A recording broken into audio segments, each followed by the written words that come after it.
The Speaker of the State Legislative Assembly is elected by the members of the Legislative Assembly itself and is the presiding officer of the Assembly.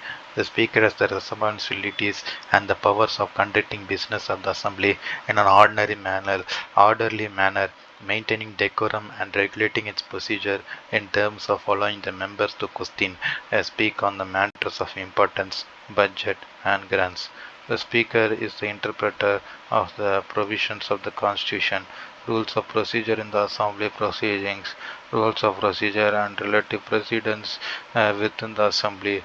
The Speaker has the power to adjourn, suspend and resume the sessions and suspend the members from participating in the session when there is a violation of rules, procedures and regulations of the Assembly. Speaker has to generally maintain neutrality and impartiality while conducting the business of the House. The Speaker's vote becomes more important when there is a tie on any issue regarding passing of the bill, motion and resolutions.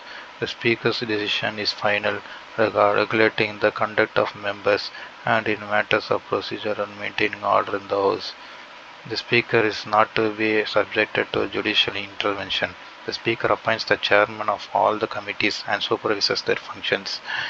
The committees of the Parliament, the Deputy Speaker is also elected by the members of the Assembly from amongst themselves.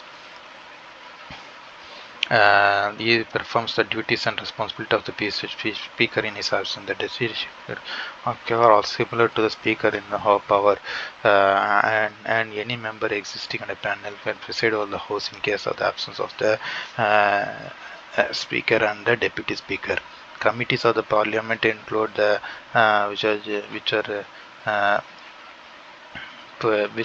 committees of the Parliament. Whose chairman is appointed by the Speaker and also supervises functioning. These committees of the Parliament include parliamentary committees like standing committee and ad hoc committees. The former are permanent and the constituted every year or periodically and work on a continuous basis, where the ad hoc committees are temporary. Standing committees on the basis of the nature of the functions. Standing committees can be classified as financial committees. Three committees combined under that: Public Accounts Committee, Estimates Committee, Committee on Public Undertaking. Departmental Standing Committees. Next comes Departmental Standing Committees. Third one is the Committees to Inquire, Committees on Petitions, Committees on Privileges, and Ethics Committee. Committees to Scrutinize and Control, Committee on Government Assurances, Committee on Subordinate Legislation, Committee on Papers Laid on the Table, Committee on Welfare of SCs and STs, Committee on Empowerment of Women, Joint Committee on Offices of Profit.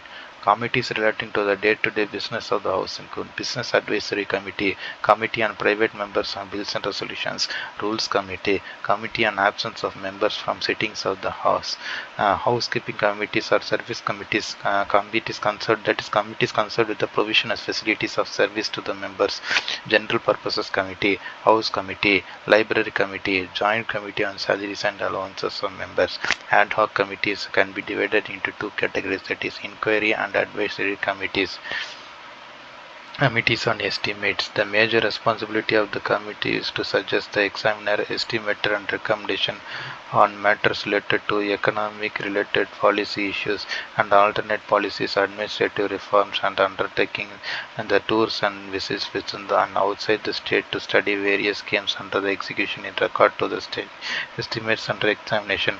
Committee on Public Accounts. The important functions of a committee are to scrutinize the appropriate accounts of the state and the report of the Comptroller and Auditor General of India. CIL also looks into the revenue receipts and the disbursement of money shown in the accounts applicable to the services or purposes to which they have been applied and charged. Committee on Public Undertakings. This committee is used to examine the audit reports and accounts of public undertaking from time to time. The committee also examines the autonomy and efficiency of the public undertakings. This committee is also taking note on the affairs of the public undertakings. are being managed in accordance with the sound principles and prudent commercial practices.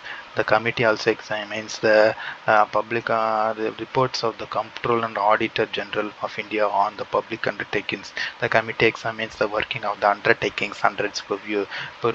Here, officials takes evidence connected with such undertakings and makes recommendations to the House.